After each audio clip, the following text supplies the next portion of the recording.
एक दिन शिष्य बड़े उत्साह से अपने गुरु के पास आया और बोला, गुरुदेव, मैं अक्सर देखता हूं कि लोग गरीबी और निर्धनता से डरते रहते हैं। क्या सच में इससे बचने का कोई रास्ता है? गुरु मुस्कुराए और बोले, बेटा, गरीबी से डरने से कुछ नहीं होता। जो व्यक्ति उत्साही और परिश्रमी है वही सुख और संपन्नता पाता है, और जो आलसी और निढाल होकर चिंता करता रहता है वह मानो प्रभु की शक्ति पर विश्वास ही नहीं करता। प्रभु तो इतना सामर्थ्यवान है कि उसके संकेत पर सारी रिद्धियां सिद्धियां दौड़ कर आती हैं। लेकिन सुनो, जीवन की एक छोटी सी बात भी कभी कभी सब कुछ बिगाड़ देती है। तुम्हें एक कहानी सुनाता हूं। एक बड़े व्यापारी की दुकान में एक मुनीम था। एक दिन उसने पाया कि दुकान के खातों में 900 का फर्क है।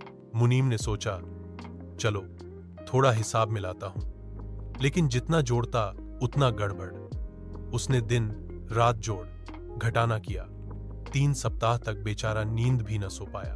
उसकी आंखें लाल हो गईं, सिर दर्द से फटने लगा और बेचारे की हालत गणित के पागल जैसी हो गई। आखिरकार व्यापारी को बुलाना पड़ा।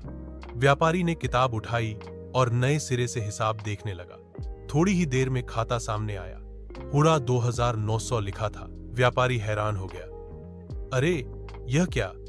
यहां तो जांच 1000 होना चाहिए था। 1900 कैसे हो गया? फिर दोनों ने मिलकर पन्ना ध्यान से देखा।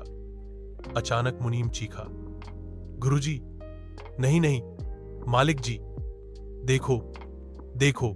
असल में कैश बुक पर एक मक्खी बैठ गई थी। उसकी टांग की स्याही से 1000 में एक अजीब सी लकीर जुड़ गई और वह 1000 का अंक बदलकर 1900 जैसा दिखने लगा।